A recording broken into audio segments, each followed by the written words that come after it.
À gauche, il n'y a pas d'étain qui brille.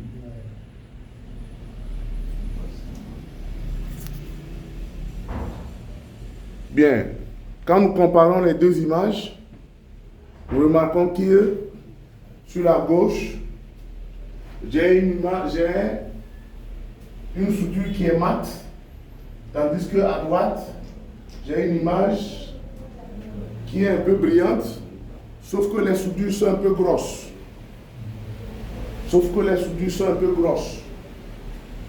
D'accord? Alors, lorsque vous soudez un composant sur une carte mère, on doit se retrouver avec ça. Alors, c'est le cas de la plupart des techniciens qui réparent des téléphones portables au niveau des connecteurs de charge et qui ne savent pas faire la soudure. Et quand on livre l'appareil, 2 jours, 3 jours après, le client dit que le connecteur de charge s'est arraché. Quand la soudure n'est pas bien faite, quand nous n'avons pas une soudure brillante, elle est mate, on se retrouve avec un appareil qui fonctionne par intermittence. C'est-à-dire qui travaille, s'arrête, recommence, s'arrête et recommence. Alors, lorsque vous voulez utiliser, voilà un peu ce qu'il y a. Alors, votre fer, voilà un peu tout ce qu'il y a dans le fer à souder. L'étain. Alors, lorsque nous avons l'étain, c'est une composition. Et là, dans la composition, voici un peu les différentes caractéristiques de l'étain que nous utilisons.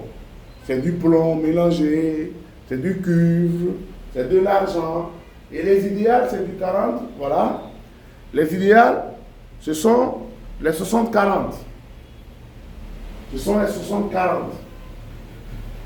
Tout à l'heure, les caractéristiques qu'on a vues, on a vu ça et on a vu ceci. Et l'étain que vous allez utiliser dans vos achats, lorsque vous allez acheter, ce sera du 60-40 avec les caractéristiques et c'est ça qui vous permettra de faire de bonnes soudures. Alors, nous allons regarder un peu. Quand je prends, par exemple, ces pastilles, c'est comme je vous avais dit, ce sont les pastilles qui permettent à votre composant de se souder. Donc, quand je prends la pastille, quand je prends ma pastille ou ma carte mère, je me retrouve avec ça. Qu'est-ce qui va se passer? Alors, je vais prendre mon fer à souder à une température de 315. Vous voyez? Donc, je prends mon fer à souder à une température de 315. À 315 degrés, qu'est-ce qui va se passer sur la pastille? À 315 degrés, je mets le fer. Alors ici, dans la procédure de soudure, c'est le fer qui vient en premier lieu.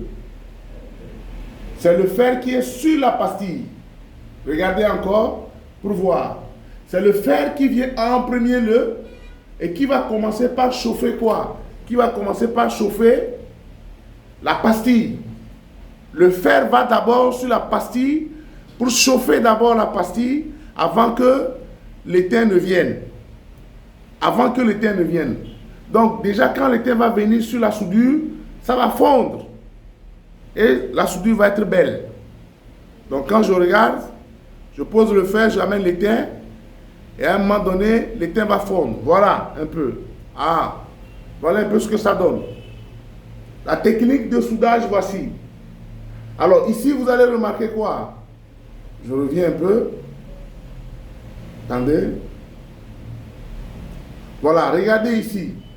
Tout autour de la soudure, vous avez un surplus de flux. Ça, c'est du flux qu'il y a. Donc, nous avons des étains qui sont spécialement conçus avec du flux à l'intérieur. Et nous avons des étains qui ne sont pas conçus avec du flux. Ce qui fait que si l'étain n'a pas de flux, votre soudure va être comme une pâte qui a duré. Ça va être comme une montagne. Parce qu'il n'y a pas de flux à l'intérieur. L'avantage aujourd'hui de l'étain avec flux, c'est que votre soudure doit se faire correctement et brillante. Donc s'il n'y a pas de flux à l'intérieur de votre soudure, la soudure n'est pas brillante. Regardez un peu comment ça se passe. Vous allez voir qu'à chaque fois que je mets, ça fait une brillance, voilà. Vous voyez un peu. Donc, à chaque fois que je soude, ça, c'est plus brillant. Alors, si au cas où l'étain n'est pas assez de bonne qualité, la soudure aussi sera mate. Alors, ici, nous allons prendre maintenant de l'étain 6337. Vous voyez un peu. Au premier, on avait pris combien? 60-40. Là, on a du 63-37. On va faire la soudure. On pose le fer. Vous regardez un peu ce qui va se passer. Regardez. Vous voyez un peu ce que ça donne. Vous voyez la différence. La différence, c'est que l'étain n'est pas de bonne qualité, donc ça ne brille même pas. Ça a formé une montagne de Thiès. Les collines de Thiès, là, voici. Vous voyez un peu comment ça donne. Donc, c'est un peu ça. Donc, lorsque l'étain n'est pas de bonne qualité, la soudure, elle est mate. C'est ce qu'on a dit. J'ai parlé de collage. Quand on parle de collage, c'est le fait que la soudure ne brille pas. Ça ressemble à une colline. Ça répond à ça. On a l'impression de voir une colline avec des pierres dessus. Donc, voilà, je continue. Vous voyez un peu. Donc, il faut que je devienne maçon pour essayer d'arranger. Vous voyez un peu comment l'étain se fait. Vous voyez un peu la soudure. La soudure n'est pas vraiment brillante. Elle n'est pas bien jolie. Voilà. Donc, quand je regarde et je compare les deux étains entre le 60-40 et le 67-37, il y a une différence. Maintenant, nous allons prendre l'étain de 97. Attention, je reviens. Un instant. Je reviens un peu.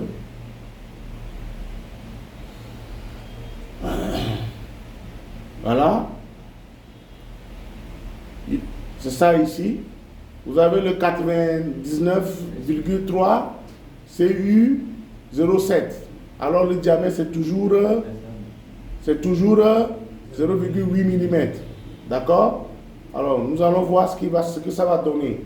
Si nous prenons le 97, on va refaire encore la soudure pour voir. Je reprends. Voilà un peu ce que ça donne. Ça, là, ça, c'est encore grave. Ça, c'est les montagnes de quoi, ça? Ça, c'est les montagnes de Fouta. Je ne suis jamais allé, mais il faut bien sur la montagne de Kédougou.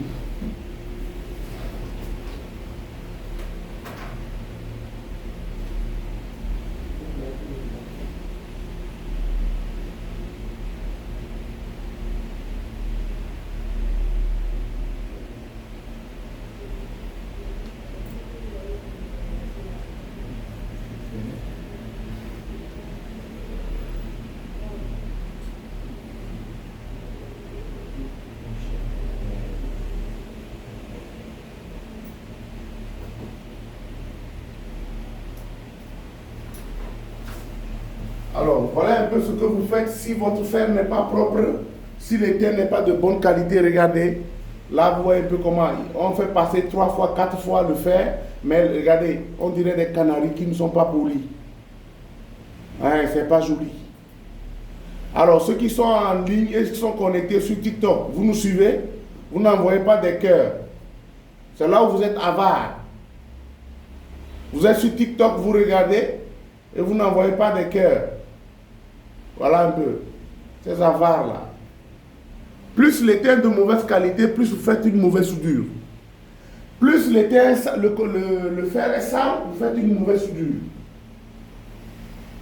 Si votre fer à souder que vous utilisez n'est pas propre, n'a pas la bonne température, vous allez faire ce qu'on appelle le collage.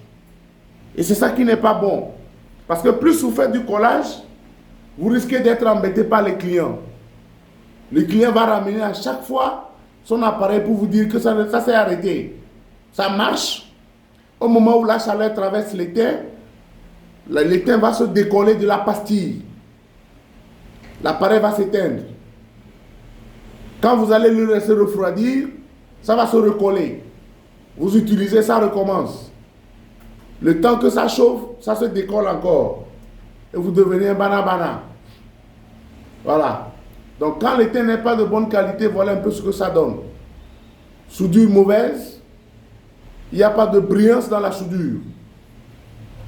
Vous avez fait une mauvaise soudure. C'est ce qu'on appelle le collage.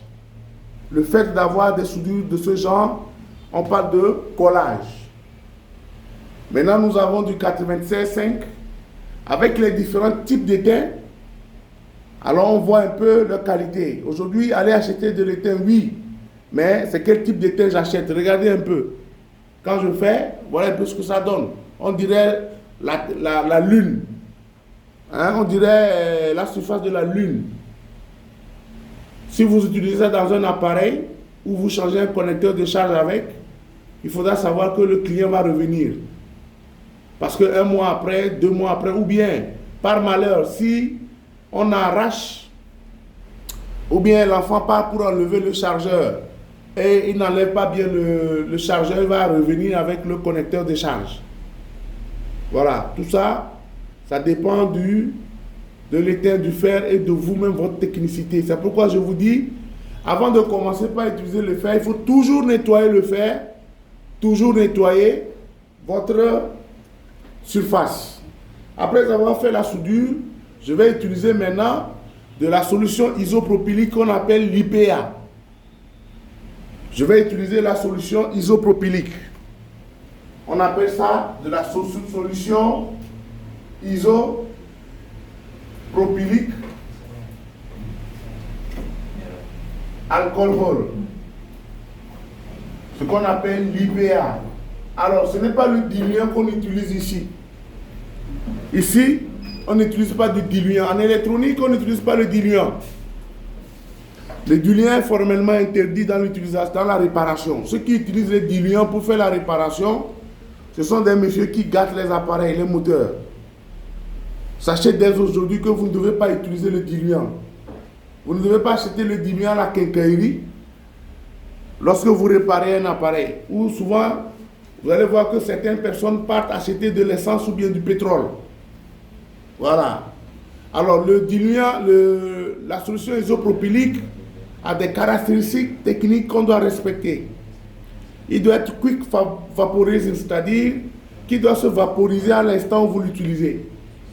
Et aujourd'hui, nous savons qu'il y a de l'alcool et certaines solutions qui sont similaires ou bien qui sont de la même gamme qui se vaporisent. La solution IPA ne doit pas être corrosif, c'est-à-dire qu'il ne doit pas créer la rouille. Vous voyez un peu. Or, les diluants et le plastique ne sont pas ensemble, ils ne marchent pas ensemble. Sur un PCB, la couleur verte que vous voyez généralement, c'est... Voilà, la couleur verte là, c'est du vernis. Et donc, en utilisant le diluant, vous risquez de créer ce qu'on appelle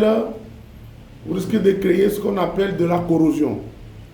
Après avoir fait la soudure, on nous dit lead solder shining like mirror. Ça veut dire que lorsque je fais ma soudure, je dois me refléter. C'est comme si c'était du miroir. Vous voyez un peu. Donc, elle doit être brillante. Lorsque vous avez fait une belle soudure, cette soudure-là doit être brillante pour que vous puissiez vous voir à l'intérieur. Si la soudure n'est pas brillante comme vous le voyez là-bas, ça veut dire que vous avez fait ce qu'on appelle le collage. Voilà. Donc si vous regardez, même si vous passez le doigt dessus, vous allez voir que non, ça va vraiment briller. Alors nous comparons le 60-40 par le 67-30. Regardez un peu. Vous allez voir qu'on ne voit plus bien. L'image commence par se dégrader. Ce qui veut dire que c'est une mauvaise soudure. Nos parents qui vendent les pièces, les composants ou bien les accessoires pour la réparation, ils doivent nous ramener un peu ça. Alors, je disais la dernière fois, qu'en regardant ma pastille a 2 surfaces. La première et la deuxième. Entre celui-ci se trouvent quoi? Les lignes qui conduisent. Et en utilisant le diluant, c'est les lignes-là que vous détruisez sans le savoir. C'est pourquoi on vous interdit d'utiliser le diluant en réparation électronique. Donc quand je vois, vous voyez par exemple là j'ai un trou, je vais faire passer le connecteur à l'intérieur. Tout à l'heure je vous ai dit, quand vous avez pris les résistances, de nettoyer le composant. Vous voyez qu'aujourd'hui, si je devais utiliser ce composant-là, la pâte de votre composant doit passer ici. Et s'il passe, il faut que l'étain rentre à l'intérieur pour l'attraper. Donc si vous n'aviez pas nettoyé, la soudure ne pourra pas se faire. Si vous faites même la soudure, ça va couvrir comme ceci. Mais il y aura un trou dedans. Pourquoi? Parce que vous n'avez pas nettoyé la pâte. Bye. Vous voyez un peu. Donc si c'est que vous avez nettoyé comme ici, vous avez nettoyé le bout de votre fer comme vous faisiez tout à l'heure. Si vous faisiez la soudure va être comme ceci. Vous allez penser que vous avez soudé. Or, en bas de ce chapeau-là, il y a quoi? Il y a un trou. Puisque vous n'avez pas nettoyé les pattes, l'étain ne peut pas le prendre. C'est pourquoi quand vous prenez un composant à souder, vous devez nettoyer les pattes proprement avant de faire le soudage. Vous voyez un peu, vous devez bien nettoyer votre composant propre avant de faire ce que vous voulez faire. Alors, on regarde, je pose le fer à la rencontre et je fais fondre. Voilà, en fondant, vous voyez, très joli. Vous voyez un peu, ça forme un cône, comme je l'ai dessiné tout à l'heure. Ça forme un cône et non une montagne. Vous voyez un peu, ça forme un cône. On va avancer un peu. Maintenant, nous allons changer l'étain. On change l'étain. Regardez ce que ça fait. Vous voyez le milieu. Vous voyez là, le milieu, ce que ça a donné. Vous voyez, ça ne prend pas. Même la tige au milieu ne prend pas. Vous voyez? C'est difficile de le, vous voyez, c'est difficile de le prendre. Vous voyez, regardez l'état. Vous voyez un peu ce que ça donne. Il faudra vraiment avoir le sens de l'observation pour vraiment voir ce que je suis en train de vous dire. Maintenant, on va changer de l'étain d'une autre mauvaise qualité. Alors, les gars, ils achètent l'étain, ils nous amènent comme ça. Dans les quincailleries, tout ça là, ils ne prennent pas compte. Ceux qui partent généralement pour acheter à la quincaillerie, parce que l'étain est fini. Or, c'est une. Par exemple, vous voyez par exemple là, il y a une différence. Vous voyez? C'est compliqué. Vous voyez comment ça fait? La tige prend, et là, ça c'est une soudure à moitié. C'est une soudure à moitié. Si c'est ce que vous avez utilisé, à force que l'étain, l'appareil ne fonctionne chaque jour, l'étain va commencer par s'enlever ce qui va créer ce qu'on appelle une soudure sèche. Et c'est ce que beaucoup de réparateurs font. Quand vous amenez votre télé, votre radio, votre appareil électronique, il va chercher à voir s'il n'y a pas de soudure sèche. La soudure sèche se fait sous les pastilles en fait. À la base de la pastille. Ça forme une ligne. Ici par exemple, vous allez voir une ligne qui s'est formée, un petit cercle qui s'est formé. Ça veut dire que déjà l'étain commence par se décoller. Et ça, on appelle ça une soudure sèche. Et la soudure sèche, c'est elle qui fait arrêter vos appareils. Quand vous êtes dans la maison, vous regardez la télé et puis tout d'un coup la télé se coupe. Vous attendez une heure, 2 heures, vous rebranchez, ça reprend. Ça se coupe encore. Ça c'est ce qu'on appelle une soudure sèche. Et quand vous avez ça chez un dépanneur, il va prendre seulement la carte, comme on le regarde, il va chercher à voir s'il n'y a pas une ligne sous la soudure. Il va remettre l'étain et après il vous appelle pour vous dire grand Dieu. Et tu vas aller, tu vas payer Halisbori. Voilà.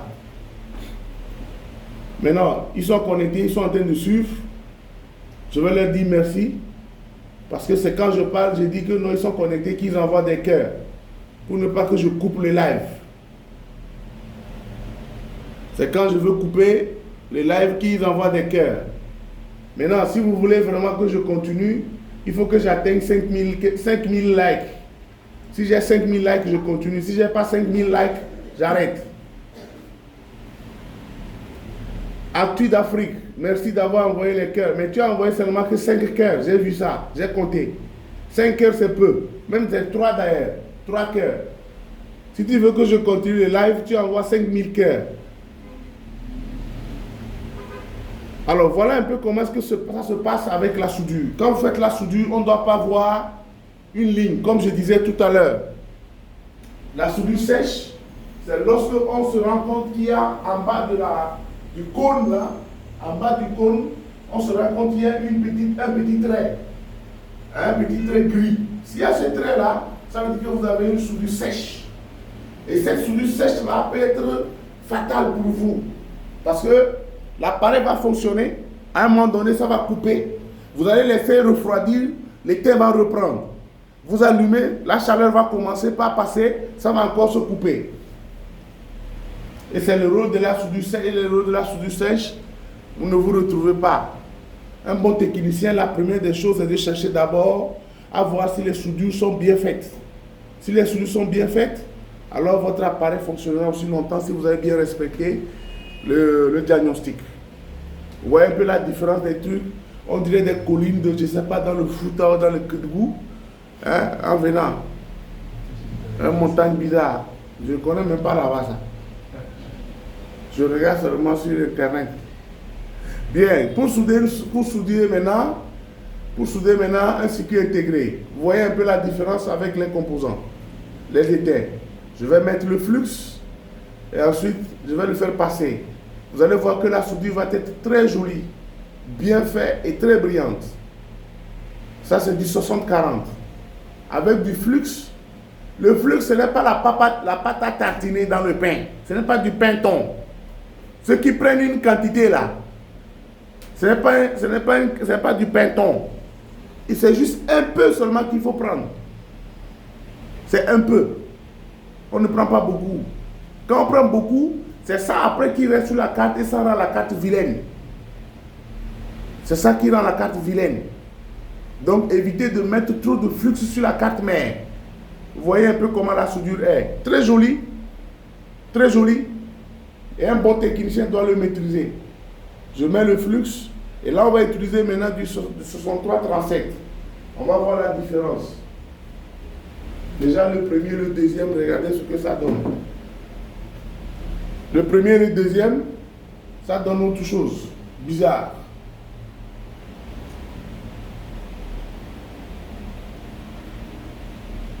Vous voyez un peu ce que ça donne. Et un bon technicien doit maîtriser ça.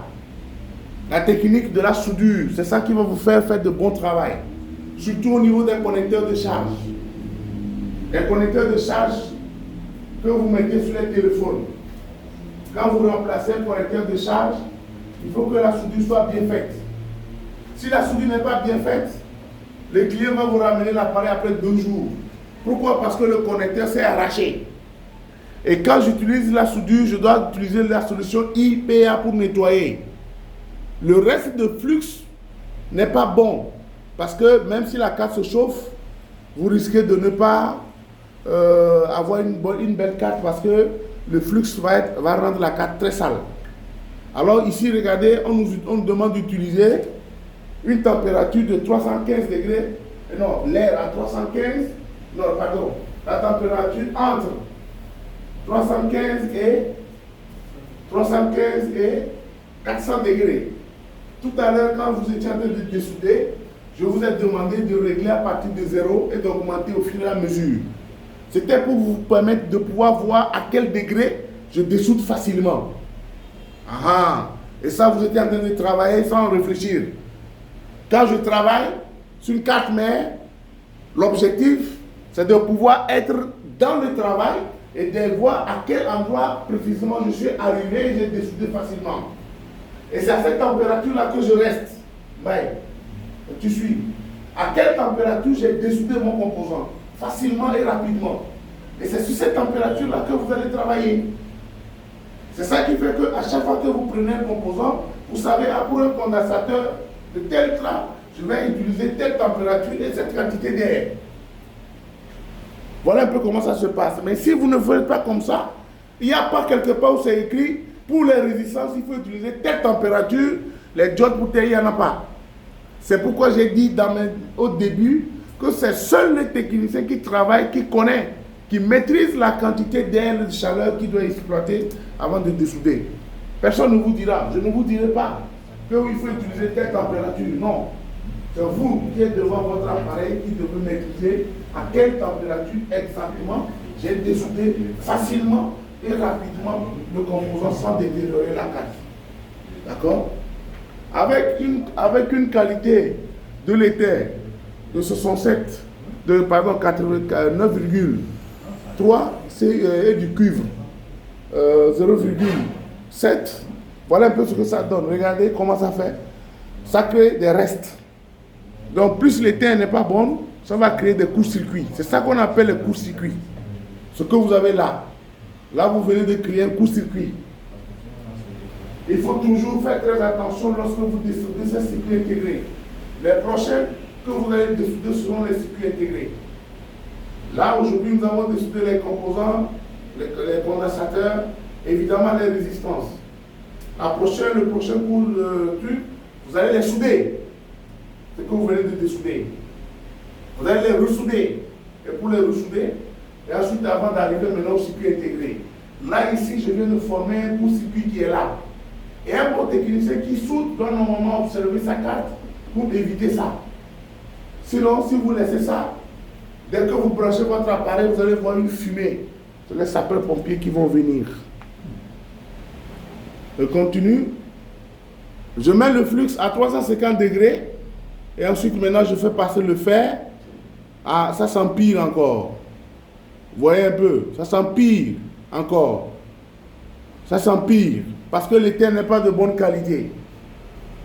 L'éther n'étant pas de bonne qualité, je refais les soudures, je vais créer des courts-circuits. Et là, je fais ce qu'on appelle le collage. Et là, je fais le collage. Maintenant, pour ceux qui sont connectés là, je vais vous dire merci. Merci pour aujourd'hui. Et si vous voulez avoir les informations, vous nous écrivez sur le 77 767 51 52. Nous sommes à Dakar, sur les 2 voies de liberté, 6 juste au rond-point Pentola. Vous nous écrivez si vous voulez vous former. À très bientôt. Au revoir. Voilà, je vais couper les lives maintenant sur TikTok. Et je vous dis merci. Ils sont trop. Si c'était à Damo là, ils étaient en train de regarder. Alors on continue avec toujours la soudure. À chaque fois quand je fais la soudure, qu'est-ce qui se passe? Je nettoie, toujours et toujours je dois laver. Toujours et toujours je nettoie la carte mère. Toujours et toujours je dois nettoyer la carte. Vous voyez? Là l'éther n'est même pas de bonne qualité, la soudure ne se fait même pas. Vous voyez? La soudure ne se fait même pas. Rien ne se passe. Je vais mettre le flux, mais il n'y a même pas d'éther. Regardez, rien ne se passe. Vous voyez comment la soudure se fait. Voilà un peu les différents types de soudure qui se font chez la plupart des appareils et beaucoup ratent ça. Beaucoup ratent la soudure à cause de ça. Et ici, le monsieur que vous voyez devant vous là-bas, là, ils ont souffert. Parce qu'il y a des circuits intégrés, quand vous les soudez, quand moi je mets ma main là, je les enlève. Vous pouvez le demander, vous pouvez lui poser la question. Vous allez souder, je vais prendre la soudure, je vais prendre la carte, mais je vais l'enlever. Moi, ma main est un de soudeur. Si vous faites bien la soudure, normalement, si on touche le composant ne doit pas s'enlever. Et là, comme nous disons, les circuits intégrés qui sont sur les cartes mères ont une fonction spécifique dans chaque partie. Et sur un smartphone, on a 2 parties.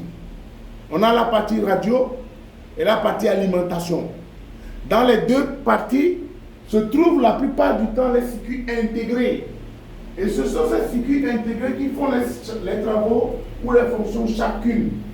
Si ces circuits intégrés sont défaillants, ça veut dire que votre appareil aura une défaillance. Et l'objectif d'un technicien, c'est de retrouver le circuit intégré qui est défaillant et ensuite de le chercher son équivalent et de remplacer. Si vous n'avez pas l'équivalent, alors là, vous ne pouvez pas. C'est là où on va être du banabana. Et un bon technicien doit connaître les équivalences des circuits intégrés. Si vous connaissez les circuits intégrés et leur équivalence, alors c'est très facile de dire que les appareils smartphones peuvent utiliser chacun des pièces qu'on peut retrouver ailleurs.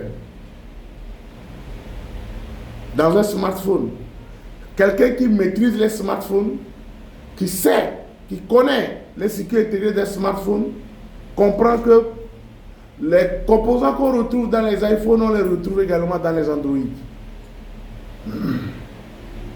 Et qu'il est tellement très facile de pouvoir le faire que Je n'ai pas besoin de grandes choses. Seule la technique me permet de pouvoir changer les circuits facilement. Alors, quand je regarde, et je continue toujours avec la technique de soudure, avec les températures qui s'élèvent, vous avez vu ça? Plus la température est bonne et élevée, mieux la soudure se fait facilement. Plus la température est élevée, le composant, c'est-à-dire la part de votre fer à souder est bonne, vous allez voir que la soudure doit se faire. Je répète encore, là on est sur la soudure, sur le dessoudage c'est autre chose. Et s'il n'a pas mis de quoi? Il n'a pas mis de l'étain. Où ça? Non, là il est en train de refaire les soudures. Je refais les soudures. Vous voyez un peu, là on a rapproché un peu pour vous permettre de voir un peu comment est-ce que les parties du circuit intégré sont collées et comment est-ce que la brillance se fait. Là c'est une bonne soudure.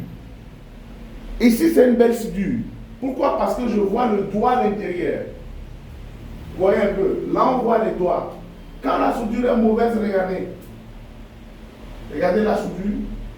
Vous voyez, à peine on voit le doigt. C'est flou. Vous voyez un peu, c'est flou. Or, la bonne soudure doit refléter ton image. Si tu ne te vois pas dans la soudure, ça veut dire que tu as fait ce qu'on appelle le collage. Voici la différence. Ici, voilà, regardez. Regardez comment la soudure est. Ça, ce n'est même pas soudé. Ça, c'est ce qu'on appelle du collage. C'est comme, par exemple, je vais mettre pause ici. Et ensuite, je vais allumer la lampe et je vous montre quelque chose. Sur le mur. Regardez sur le mur. Regardez ici. Ici, c'est fendillé. Quand il va venir pour faire ça, il va casser ici. Et ensuite, il va mettre quoi? Il va mettre du ciment. Ce n'est pas en mettant du ciment qui le retient, non. C'est qu'il fait du collage. Or, la bonne chose serait de carrément enlever toutes les briques qui sont cassées et de mettre vraiment d'autres briques, d'enlever les parties, les briques et de mettre vraiment les bonnes briques. Voilà la différence. Entre collage et soudure, le collage est formellement interdit. Si vous ne faites pas une bonne soudure, on dira que vous avez fait du collage. Voilà. Et une bonne soudure doit briller. Une belle soudure doit briller. Elle doit briller. Vous devez vous revoir dedans. Si vous ne vous voyez pas, ça veut dire que c'est mauvais. Ben, je vais m'arrêter là, ici, et je vais réallumer. Et vous allez maintenant me reprendre un peu la soudure de deux composants avant qu'on le rentre. Bien, on reprend. Vous me prenez les condensateurs que vous avez dessoudés. Et ensuite, maintenant.